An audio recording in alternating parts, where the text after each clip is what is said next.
네, 안녕하세요. 2018 평양 남북 정상회담 준비위원장 임종석입니다. 먼저 이렇게 수고해 주시는 내외신 언론인 여러분께 깊은 감사 말씀드립니다. 이 일은 저희가 합니다마는 국민들께서는 여러분을 통해서 소식을 접하기 때문에 각별히 잘 부탁드리겠습니다.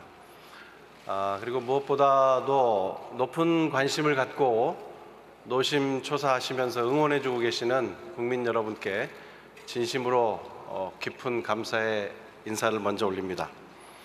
내일부터 2박 3일간 평양에서 올해 들어 세 번째 남북 정상회담이 열립니다. 정상 간 회담이 정례화되고 있다는 중요한 의미를 담고 있습니다. 먼저 정상회담의 공식 일정에 대해 말씀드리겠습니다. 제가 말씀드리는 일정은 이후 남과 북의 신뢰에 기초한 현장 협의에 따라 변경될 수 있다는 점도 미리 말씀드립니다. 내일 9월 18일 첫째 날은 문재인 대통령과 수행원들은 8시 40분에 성남공항을 출발하게 됩니다. 성남공항에서 별도의 행사는 계획되어 있지 않습니다. 오전 10시에 평양국제공항 순환공항에 도착할 것으로 예상됩니다. 공항에서 공식 환영 행사가 있을 예정이고 오찬 후에는 첫 번째 남북 정상회담이 진행될 것입니다. 회담이 진행되는 동안 김정숙 여사는 아동병원과 음악종합대학을 참관합니다. 특별수행원들은 최고인민회의 상임위원장을 만나고 경제인들은 내각 부총리와 대담하는 시간을 갖게 될 것입니다. 첫날 회담이 종료되고 늦은 오후에는 환영예술 공연을 관람하고 이어서 환영 만찬이 계획되어 있습니다. 9월 19일 둘째 날 오전에는 전날에 이어서 정상회담이 이어질 예정입니다. 추가 회담이 진행되는 동안 김정숙 여사와 수행원들은 만경대 학생 소년 궁전을 참관할 것으로 예상하고 있습니다. 이때까지 회담이 원만하게 진행된다면 아마도 오전 회담 후에는 합의 내용을 발표하는 공동 기자회견이 가능하지 않을까 조심스럽게 기대하고 있습니다. 또 이때 그간 남북 간에 논의해온 긴장 해소와 무력 충돌 방지를 내용으로 하는 군사부문 합의도 가능할 것으로 기대하고 있습니다마는 일부 조항이 남아 있다는 점도 미리 말씀드립니다. 이날 오찬은 대동강변의 옥류관에서 진행되고 오후에는 대통령과 공식 수행원 그리고 특별 수행원들이 함께 평양의 주요 시설을 참관하게 됩니다. 특별 수행원들은 그 성격에 따라서 다른 곳을 참관할 수도 있습니다. 현지에서 가 있는 선발대가 세부 일정은 조정 중에 있습니다. 경우에 따라서는 오후에도 회담이 이어질 수 있다는 점도 미리 말씀드립니다. 저녁에는 환송 만찬이 계획되어 있습니다. 저희들은 문재인 대통령 해외 순방 시에 현지 주민들이 자주 가는 식당을 늘 가시곤 하는데 그런 부탁을 북쪽에 해두었습니다.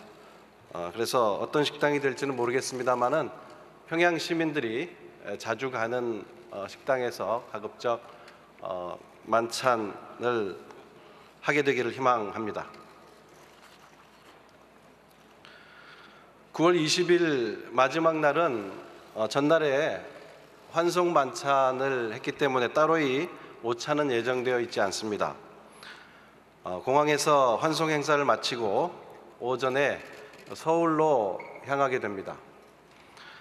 한 가지 경우에 따라서 이날 양 정상 간 친교 일정이 있을 수도 있습니다. 그렇게 될 경우에는 귀경 일정이 변경될 수 있겠다는 점도 미리 설명드리겠습니다. 이번 정상회담의 일정은 북쪽과 계속 협의가 되고 있기 때문에 변경되는 사항에 대해서는 늘 그때그때 추가로 여러분께 설명드리겠습니다.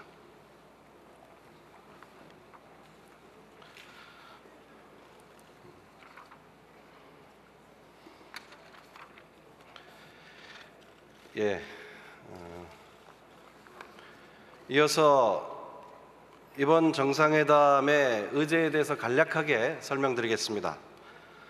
첫째는 남북관계를 개선 발전시켜 나가는 것입니다. 여기서 가장 중요한 것은 이미 합의된 판문점 선언입니다. 기준이 되는 것은 판문점 선언의 이행 상황을 남북 정상이 함께 확인하고 그간의 성과를 바탕으로 앞으로 지속 가능한 구체적 발전 방향을 논의하게 될 것입니다. 둘째는 비핵화를 위한 북미 대화를 중재하고 촉진하는 일입니다. 북미가 새로운 평화적 관계 설정을 위한 진정성 있는 대화를 조속히 재개해서 북한의 진전된 비핵화와 미국에 상응하는 조치가 추진될 수 있도록 노력할 것입니다. 마지막으로 남북 간의 군사적 긴장과 전쟁의 위협을 종식시키는 것입니다. 남북 간 군사적 긴장 완화와 신뢰 구축을 위한 포괄적 합의를 추진하고 있습니다. 군사적 충돌 가능성을 근원적으로 해소하고 실질적인 평화 정착의 여건을 마련해 나가기 위해 노력할 것입니다. 한 가지만 첨언하자면 이산 가족의 고통을 근원적으로 해소하는 방안에 대해서도 심도 있게 별도로 논의할 예정입니다. 이렇게 간략히 일정과 의제에 대해서 설명을 드리고요. 제가 생각하는 이번 평양 정상회담의 특징을 세 가지만 간략히 말씀드릴까 합니다. 첫 번째는 생방송이 일부 이루어진다는 점입니다. 제가 알기로 평양에서 이루어진 어떤 행사도 생방송이 진행된 적은 없었던 것으로 알고 있습니다. 저희 윤영찬 소통수석이 워낙 중요성을 강조해서 저희가 제안할 때도 받아들여질 것으로는 사실 전혀 기대를 하지 못했습니다. 다만 어느 정도 일정이 생방송으로 진행될 수 있을지 이것은 실무 논의가 진행돼야 하고요. 저희들로서는 평양 순환공항에 내려서 환영 행사부터 중요한 일정들은 생방송이 될 수 있기를 희망하고 있습니다. 어제 중계차 5대와 2개의 팀이 이미 평양으로 올라갔고요. 조선중앙방송과 아마 협력 체계로 일을 진행해야 하기 때문에 어느 정도 일정을 소화할 수 있을지 지금은 말씀드리기 어렵습니다. 또 한 가지는 이번 정상회담이 정상 간의 직접적이고 실질적인 대화에 모든 무게가 두어져 있다는 점입니다. 간략하게 2000년, 2007년과 비교해서 말씀드리면 그때는 두 번 다 첫날은 김영남 최고인민회의 상임위원장이 회담을 하고 둘째 날 김정일 위원장과 회담이 있었습니다. 이번에는 벌써 세 번째 회담이고 일체의 그런 형식적인 절차를 걷고 첫날부터 곧바로 두 정상 간의 회담으로 이어진다는 점이 다르다고 할 수 있겠습니다. 이것은 앞으로 회담에서도 의미를 갖는 것이어서 중요한 차이라고 보고 있습니다. 이제 세 번째 좀 어려운 점이 의제입니다. 남북관계 발전과 군사적 긴장 완화 부분은 제가 이미 말씀드렸고요. 군사적 긴장 완화도 구체적이고 실질적인 합의가 타결이 된다면 이것은 그 자체로 전쟁 위험을 제거하고 무력 충돌의 위험을 결정적으로 줄일 뿐만 아니라 이후 이루어질 한반도 비핵화를 촉진하는 데도 아주 의미가 크다고 할 수 있겠습니다. 결국 이번 회담의 마지막 중요한 특징은 비핵화 의제가 들어있다는 점입니다. 저희가 이제 익숙해지다 보니까 좀 어찌 보면 둔감해진달까요? 그런 게 있는데 과거에 남북 간에는 비핵화가 특히 정상 간 의제로 올라온 적은 없었습니다. 아시다시피 2000년 정상회담 때는 비핵화 의제가 이렇게 올라오기 전이었고요. 2007년 노무현 대통령 방북 때에는 이미 육자회담을 통해서 비핵화 의제가 합의된 이후에 남북 간의 실질 의제에 의한 회담이었던 반면에 이번에는 이 비핵화라는 무거운 의제가 정상회담을 누르고 있다고 해야 할까요? 이 대목이 이번 회담이 저희가 매우 조심스럽고 어렵고 또 어떠한 낙관적인 전망도 하기 어려운 점입니다. 사실 얼마 전까지만 해도 이 비핵화 의제는 북미 간의 의제로 다루어지고 저희가 비핵화 문제에 대해서 의제를 꺼내는 데 대해서 북한도 미국도 달가워하지 않는 상황이었습니다. 그러나 지금은 비핵화 의제가 매우 중요한 중심 의제가 되어 있고 마치 정상회담에서 이 부분에 굉장한 성과를 내야 되는 것처럼 이런 기대감들이 있습니다마는 매우 제한적입니다. 그리고 이 부분은 실무적인 차원에서 사실 논의할 수가 없는 의제고 또 논의를 해도 합의에 이를 수 없는 것이어서 두 정상 간에 얼마나 진솔한 대화가 이루어지나에 따라서 비핵화에 대한 구체적 진전에 대한 어떤 합의가 나올지 또 그러한 내용이 합의문에 담길 수 있을지 아니면 합의문이 아니면 구두 합의가 이루어져서 발표될 수 있을지 이 모든 부분이 저희들로서는 이 블랭크입니다. 그래서 이것은 아까 제가 이번 정상회담이 양 정상 간의 대화에 모든 무게가 두어져 있다고 한 점도 바로 이러한 어려운 점 때문에 말씀을 드렸던 것입니다. 네, 이 정도 설명드리고 혹시 질문 있으시면 몇 가지 받도록 하겠습니다. 네, 지금까지 비서실장의 브리핑이 있었고요. 추가로 몇 가지만 말씀드리면 세계 마술올림픽 최연소 심사위원인 마술사 최현우 씨 그리고 지난 5월 평양예술단에 참가했었던 가수 알리 씨께서 특별수행원으로 포함됐다는 점 추가로 말씀을 드립니다. 자, 그럼 질문을 받도록 하겠습니다. 손을 들어주시고요. 소속과 이름을 밝혀주시면 감사하겠습니다. 네, 우리 머니투데이의 김성희 기자 질문해 주시죠. 일어나시면 마이크 전달될 겁니다. 네, 머니투데이 김성희 기자입니다. 실장님 브리핑 잘 들었습니다. 두 가지 정도 질문 드리겠는데요. 하나는 그 군사적 긴장 완화에 대한 협의, 이것을 추진하시는 게 그 북미 간의 종전선언이나 평화협정으로 가는 그것을 촉진 또는 그것의 어떤 바탕을 깔기 위한 그런 포석도 있으신 건지 어떻게 연계가 되는 것인지 궁금하고요. 두 번째는 그 경제인들 많이 가시는데 그 경협 관련된 의제는 설명을 안 하셔서요. 그것은 어떤 수준으로 준비가 되고 있는지 궁금합니다. 네. 군사적 긴장 완화에 대한 협의는 판문점 선언의 매우 중요한 내용이고 판문점 선언 직후에 양 군사 당국 간에 매우 많은 논의를 해왔습니다. 그래서 최근에 기억하시지만 며칠 전에는 17시간 마라톤 회의까지 한 바가 있고요. 좀 구체적인 성과를 내기 위해서 했던 것이고요.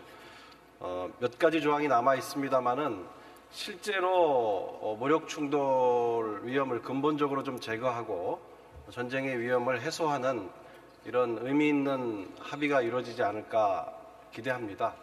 그리고 이것이 자체로 종전선언이나 평화협정하고 연결되어 있다고 보기는 어렵겠습니다만은 이런 남북 간의 합의의 진전이 종전선언이나 평화협정 등을 촉진할 수는 있지 않겠나 그렇게 생각합니다. 경협에 대해서는 제가 별도 설명을 안 드렸습니다만은 판문점 선언에서 합의되어 있는 내용들에 대해서는 좀 더 구체적으로 진전시키기 위한 합의를 할 생각입니다. 다만 이 점이 잘 아시지만은 지금 매우 엄격한 제재가 국제사회로부터 취해지고 있기 때문에 실행할 수 있는 것과 그렇지 못한 것 사이에 상당히 뚜렷한 경계가 있습니다.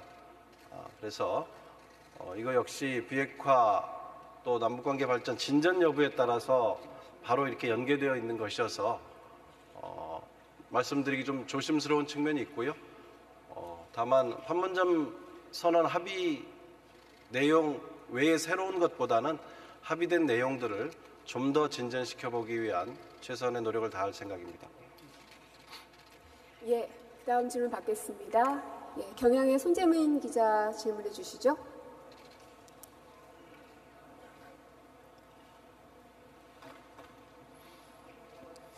예, 의제를 설명하시면서 남북 관계 비핵화, 남북 군사적 긴장 완화 순서로 말씀하셨는데요. 며칠 전에 대통령도 원로자문단 회의에서 이제 그 순서로 말씀하셨던 것 같은데, 이 의제 순서가 곧 그 합의문에 반영될 그런 순서를 의미하는지 여쭙고 싶고요. 그리고 그 비핵화와 관련해서 북한은 이제 선 종전 선언, 후 비핵화 조치, 그리고 미국은 선 비핵화 조치, 그리고 후 종전 선언, 이렇게 이제 그 입장이 완전히 이제 배치가 되는데요. 대통령이 이번에 가셔서 어떤 이 양측에 이제 배치되는 그 요구를 중재안을 들고 가시는 건지, 가령 뭐 동시행동 원칙으로 하자라든지 그런 것들에 대해서 좀 말씀해 주시면 좋겠습니다. 네, 세 가지 의제를 말씀드렸는데 말씀드린 의제의 순서가 합의문의 순서다라고 말씀드리긴 어렵습니다.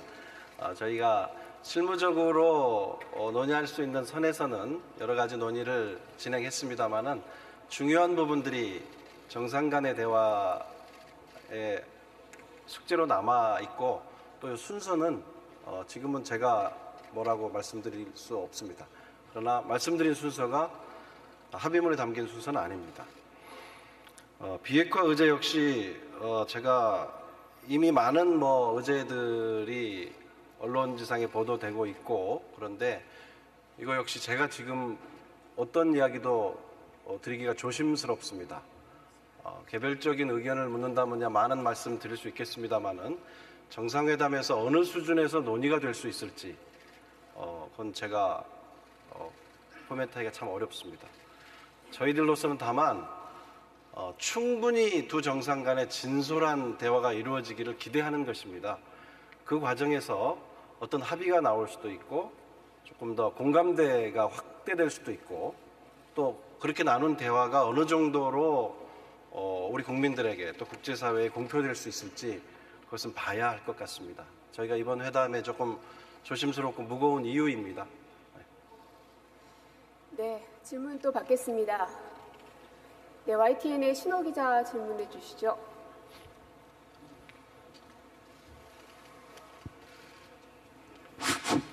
예, 저 YTN의 신호입니다. 실장님 설명 잘 들었고요. 지금 비핵화 의제 관련해서 이제 말씀을 하실 때 상당히 조심스러운 이제 전망을 내놓으셨는데, 대통령께서도 여러 차례 이제 비핵화 문제에 대해서 논의하겠다고 말씀하셨고요. 또 지난주에는 이제 구체적으로 여기에서 이제 현재 핵을 폐기하는 단계로 나아가야 된다, 이렇게 아주 구체적인 말씀을 하셨거든요. 그래서 남북 정상회담에서 김정은 위원장과 만나서 얘기할 때 이 바로 구체적인 부분에 대해서 직접적으로 얘기를 하거나 요청을 하거나 요구를 하실 것인지 그 부분에 대해서도 궁금하고요. 왜냐하면 이건 바로 이제 미국이 요구하는 핵 리스트하고도 연결되는 부분이기 때문에 아주 중요하다고 생각합니다. 그래서 이 부분에서 성과가 있을 것으로 기대하시는지 그 부분이 궁금하고, 그리고 두 번째로 일정 관련한 질문인데요. 이제 문재인 대통령이 평양에 도착했을 때 공항에서 첫 장면이 김정은 위원장과 만나게 되는 그런 장면을 저희가 기대할 수 있을 것인지 그 부분에 대해서 말씀해 주십시오. 예, 앞서 말씀드렸다시피 과거와 달리 비핵화 의제에 대해서 미국의 트럼프 대통령도 우리 문재인 대통령에게 수석 협상가 역할을 좀 해달라 이렇게 얘기를 하고 또 북한의 김정은 위원장도 문재인 대통령의 역할을 기대하고 있는 것이 사실입니다. 그래서 이제 대통령께서 중재하고 촉진하는 역할을 하겠다 그렇게 말씀하시는 것이고요.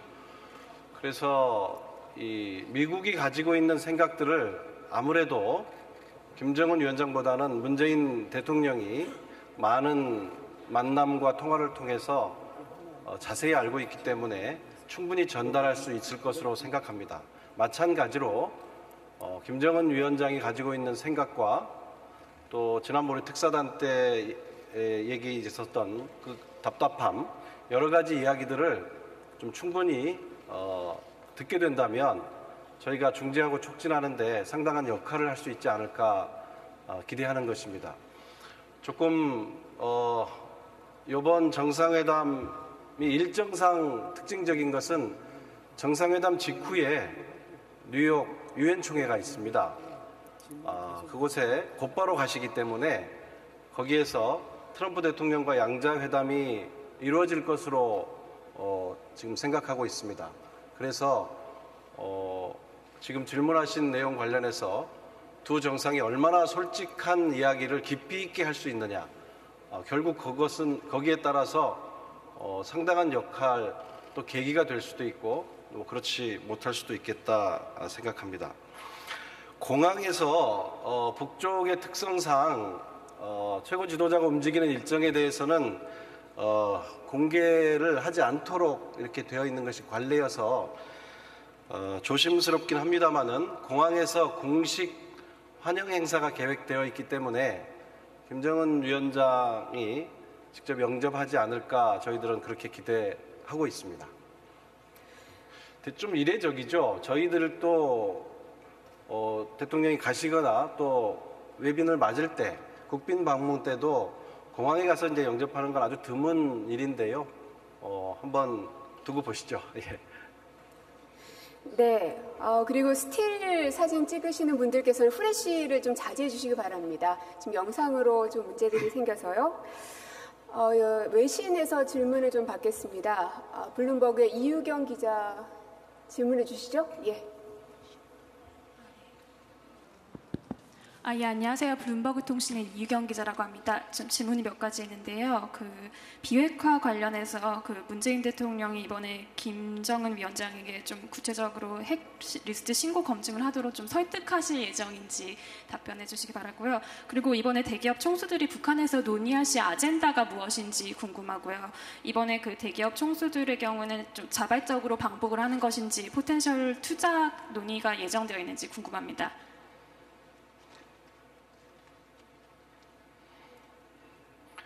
예, 비핵화 관련한 거하고 경제인들이 자발적인 방문이냐는 말씀이셨고 또 하나가 뭐였죠?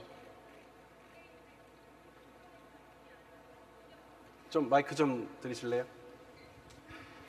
예, 대기업 총수들이 북한에서 어떤 아젠다를 가지고 논의를 하실 예정인지요? 예. 비핵화 관련해서는 문재인 대통령께서 미국이 요구하고 있는 리스트 신고 검증에 대해서 설득을 할 예정이냐 그런 질문이신 것 같은데요. 그것은 제가 전혀 예측하기 어렵습니다. 앞서 미국의 고민, 생각을 잘 전달하고 솔직하게 의논하게 되지 않을까 그렇게 생각한다는 답으로 대신하겠습니다. 기업인들 방북은 특별하지 않습니다. 이번에도 많은 관심을 가져주고 계십니다만은 과거 두 번 2000년, 2007년 회담 때도 대기업 총수들이 여러 경제인들과 함께 방북을 했었기 때문에요. 특별한 경우다 이렇게 생각지 않고요. 지금 어떤 구체적인 의제를 이야기할 거냐 하는 것은 좀 섣부른 것 같습니다. 아직은 그런 단계는 아니고요. 아마 경제를 담당하는 내각 부총리와 이야기하면 거기서 어떤 얘기가 나올지 저도 좀 궁금합니다. 네. 네, 그럼 질문을 여기까지 받도록 하겠습니다. 꼭 하셔야 되는 분 계시면 예, 그럼 한 분만 받겠습니다. 내일신문의 이명환 기자 질문해 주시죠. 마지막 질문으로 하겠습니다. 내일신문 이명환입니다. 그 비핵화 문제나 이런 사안들은 두 정상 간의 협의가 남아 있다고는 하는데 아까 실장께서 말씀하셨던 이산가족 고통 근원적 해소를 위한 심도 있는 논의, 이 문제는 사실 우리가 일정한 안을 제안을 하고 북측과 협의할 수 있겠다 이런 예상이 가능한데요. 그러니까 예를 들면 뭐 상설 면회소라든지 뭐 이런 그 통행이라든가 이런 측면에 있어서 여지를 좀 준다든지 이런 안이 준비가 되었는지 궁금하고요. 또 하나는 좀 실무적 사안입니다만 도착 첫날 정상회담을 하시고 둘째 날 정상회담을 하시는데 이른바 뭐 확대, 소인 혹은 두 정상 간의 단독 회담 뭐 이런 형식들이 있을 것인데 이것도 정해져 있는 사안인지 답변 부탁드립니다. 예, 이산가족의 고통을 더 늦기 전에 근원적으로 해소해야 한다 하는 것은 문재인 대통령이 계속 강조하고 있는 내용이고요. 지난번 금강산 이산가족 상봉 때도 상당한 진전을 본 바 있습니다. 그래서 상설 면회소 하는 것은 물론이고요. 저희들은 좀 더 수시상봉 그리고 좀 전수조사를 통한 생사 확인 뭐 여러 가지 또 화상상봉 모든 종합적인 방법을 통해서 한 번이라도 더 늦기 전에 북쪽의 이산가족의 생사를 알고 여러 가지 방법으로 만날 수 있는 이런 조치들을 지금 제안하고 오는 중에 있습니다. 아마 합의문에 다 담지 못하더라도 이 부분은 북쪽도 상당히 적극적인 의사가 있기 때문에 좀 더 좋은 소식을 들려줄 수 있지 않을까 생각하고요. 첫날, 둘째 날 정상회담이 예정이 되어 있는데 아마 곧바로 실질적인 대화를 할 수 있는 형식으로 들어갈 것으로 생각합니다. 아마 판문점에서 있었던 회담 정도를 생각하시면 비슷하지 않을까. 그 역시 최종적인 거는 일부 뭐 수정이 있을 수 있겠습니다만은, 예, 뭐 흔히 정해지고 일반 정상회담 때처럼 뭐 확대, 단독 이렇게 상투적으로 돼 있는 형식보다는 직접적이고 실질적인 대화를 하는 방식으로 이루어지리라고 생각합니다. 네, 그럼 이것으로 모든 브리핑을 마치도록 하겠습니다. 임종석 비서실장의 브리핑 마치겠습니다. 예, 언론인 여러분 정말 감사합니다. 그리고 잘 부탁드립니다. 고맙습니다.